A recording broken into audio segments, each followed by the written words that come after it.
संजय सिंह की जमानत पर सौरभ भारद्वाज का बयान सामने आया, कहा ईडी ने इज्जत बचाने के लिए किया सरेंडर। बीजेपी ने आतिशी को भेजा कानूनी नोटिस, कहा दावों पर सबूत पेश करें आतिशी। कल आतिशी ने दावा किया था कि उनको बीजेपी में शामिल होने का ऑफर मिला है।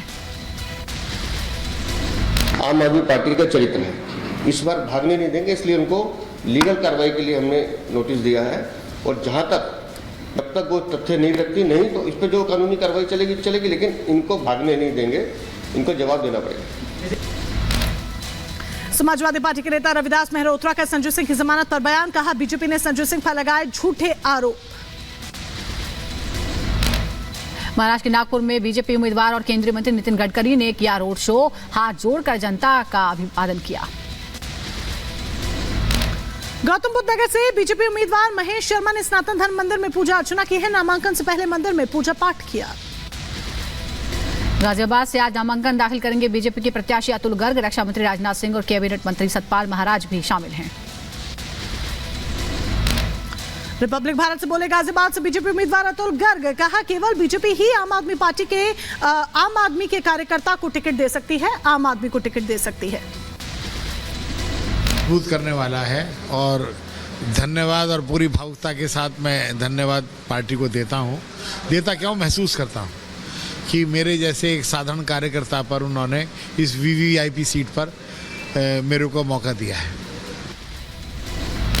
गाजियाबाद के विकास को लेकर बोले अतुल गर्ग, कहा गाजियाबाद के विकास के लिए और काम करना है, पीएम मोदी के विकास रथ को आगे बढ़ाना है। यूपी के डिप्टी सीएम ब्रजेश पाठक का विपक्ष पर हमला, कहा जनता ने विपक्षी गठबंधन को खारिज किया, लोगों का भरोसा बीजेपी पर बढ़ रहा। देखिए, उत्तर प्रदेश में प्रथम चरण और द्वितीय चरण की 8 सीटें और द्वितीय चरण की 8 सीटें, दोनों चरणों में भारतीय जनता पार्टी प्रचंड बहुमत के साथ आ रही। विपक्ष पूरी तरह से साफ हो रहा है। इधर यूपी की बदायूं सीट को लेकर शिवपाल यादव का बयान, कहा बदायूं की जनता ने मांग की है बेटे आदित्य को लड़ाया जाए चुनाव। मैं जहाँ गए हैं, मीटिंग करी है, सम्मेलन करे हैं, तो जनता ने मांग करी है कि एवा चाहिए, मांग करी है। सारण में बीजेपी प्रत्याशी राजीव प्रताप रूडी ने किया चुनाव प्रचार। जनसंपर्क के दौरान लोगों से मुलाकात भी की। रिपब्लिक भारत से बोले राजीव प्रताप रूडी, कहा परिवारवाद से अभी तक उबर नहीं सके हैं लालू यादव, उन्हें सारण से कोई और उम्मीदवार नहीं मिला।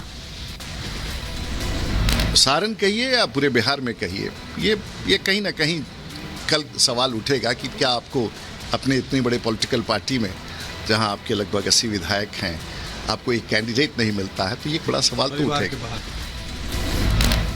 राजीव प्रताप रूडी ने सारण से जीत का दावा किया है, कहा लोकसभा चुनाव में 400 सीटें जीतेगी एनडीए। रिपब्लिक भारत से बोली रोहिणी आचार्य, कहा हमने अपने पिता के विरासत को मैं आगे बढ़ाऊंगी, पिता के विकास कार्यों के कारण ही सारण से जीतूंगी।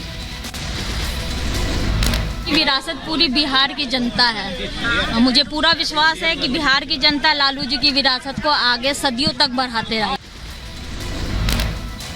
रोहिणी आचार्य ने कहा कि सारण की जनता मुझे प्यार और स्नेह दे रही, जनता के लिए और काम करूंगी। बीएसपी ने लोकसभा चुनावों के लिए स्टार प्रचारकों के नाम की लिस्ट जारी कर दी है। मायावती, आकाश आनंद और सतीश चंद्र मिश्र करेंगे चुनाव प्रचार। दार्जिलिंग से बीजेपी उम्मीदवार राजू बिस्ता ने नामांकन दाखिल करने से पहले पूजा की है, महाकाली मंदिर में पूजा अर्चना की। तमिलनाडु के बीजेपी अध्यक्ष अन्नामलाई ने रोड शो किया, तप्पाकुलम मैदान में उमड़ी समर्थकों की भारी भीड़। वायनाड से सीपीआई उम्मीदवार एनी राजा ने नामांकन दाखिल करने से पहले रोड शो किया, राहुल गांधी से एनी राजा का होगा मुकाबला। सीपीआई उम्मीदवार एनी राजा ने अपना नामांकन दाखिल किया, केरल के वायनाड से चुनाव लड़ रही हैं एनी राजा। सुशील मोदी ने कैंसर को लेकर सोशल मीडिया पर साझा की जानकारी, लिखा लोकसभा चुनाव में कुछ नहीं कर पाऊंगा, पीएम मोदी को सब बता दिया है। मध्य प्रदेश के सीएम मोहन यादव ने राहुल गांधी पर साधा निशाना, कहा राहुल पर कौन विश्वास करता है, उनकी अपनी ही पार्टी उन्हें स्वीकार नहीं करती। तो भरोसा कौन करता है? राहुल जो बोलते हैं उसमें कोई तथ्य होता नहीं, ना गंभीरता होती है। उनकी खुद की पार्टी में गंभीरता से नहीं लेती तो कोई कैसे क्या करेगा। राहुल गांधी के बयान पर बोले बीजेपी नेता कैलाश विजयवर्गीय, कहा देश की जनता बीजेपी और पीएम मोदी के साथ, राहुल को नासमझी भरे बयान नहीं देने चाहिए। देश की जनता भाजपा के साथ और मोदी जी के साथ शायद उनके मन में आग लग रही होगी, तो इससे इस प्रकार की लोकतापूर्ण बात नहीं कर सकता। कांस्टेबल भर्ती परीक्षा मामले में यूपी एसटीएफ की बड़ी कार्रवाई, मुख्य आरोपी राजीव नयन मिश्रा को नोएडा से गिरफ्तार किया गया। जम्मू कश्मीर के कठुआ में पुलिस और बदमाशों के बीच मुठभेड़, एनकाउंटर में एक बदमाश हुआ ढेर, पीएसआई दीपक शर्मा शहीद हो गए। जम्मू कश्मीर पुलिस ने मोस्ट वांटेड आतंकी पर रखा इनाम, मोहम्मद कासिम उर्फ सुलेमान पर 10 लाख के इनाम की घोषणा की। छत्तीसगढ़ के बीजापुर में 13 नक्सलियों के शव बरामद हुए हैं। सुरक्षा बलों और नक्सलियों के बीच कल हुई थी मुठभेड़। छत्तीसगढ़ के बीजापुर में मारे गए नक्सलियों से हथियार बरामद हुए, भारी मात्रा में इलेक्ट्रॉनिक गैजेट्स भी मिले।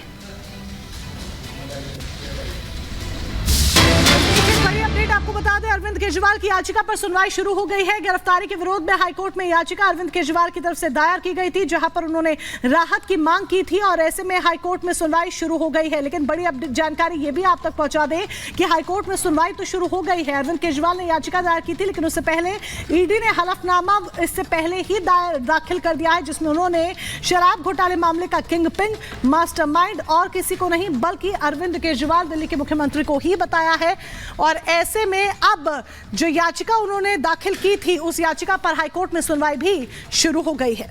तो केजरीवाल की याचिका पर सुनवाई शुरू हो गई है दिल्ली हाईकोर्ट में और वैभव हमारे सहयोगी हमारे साथ जुड़ गए हैं। वैभव, क्या जानकारी है? सुनवाई शुरू हो गई है, शायद कल जिस तरह से संजय सिंह को राहत मिली है, आम आदमी पार्टी में उम्मीदें और ज्यादा बढ़ी होंगी।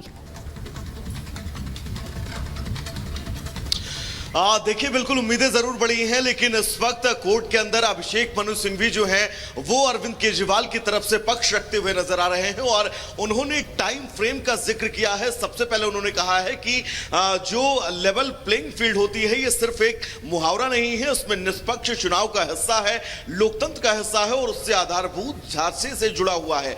चुनाव में हिस्सा लेने से रोका जा रहा है और एक पार्टी को तोड़ने की कोशिश जो है वो की जा रही है। ये दलील अभिषेक मनु सिंघवी इस वक्त कोर्ट के अंदर रखते हुए नजर आ रहे हैं और जिस बात को लेकर उम्मीदें कहीं ना कहीं से आपने जिक्र किया है कि आज अगर संजय सिंह को जमानत मिल रही है तो कहीं ना कहीं से जो मनोबल है वो जरूर मजबूत हुआ है। लेकिन फिलहाल उस वक्त हाईकोर्ट में जो सुनवाई है वो शुरू हो चुकी है।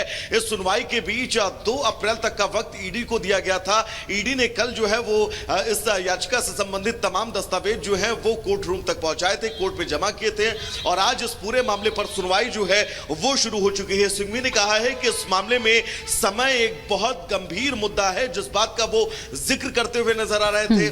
आम आदमी पार्टी भी लगातार ये जिक्र करती आ रही थी कि सिर्फ और सिर्फ चुनावों से रोकने के लिए चुनावों के वक्त आम आदमी पार्टी अच्छी परफॉर्मेंस ना कर पाए और पार्टी को तोड़ दिया जाए, पार्टी के मनोबल को तोड़ दिया जाए, इसकी वजह से ईडी यानी सीधे तौर पर दलील के तौर पर चुनावों का जिक्र वैभव यहाँ पर किया गया है। और इससे जुड़ी एक और जानकारी आप तक पहुंचा दे, आप हमारे साथ बने रहिएगा। वैभव, अपडेट आपको बता दें, चुनाव से रोकने की कोशिश हो रही है।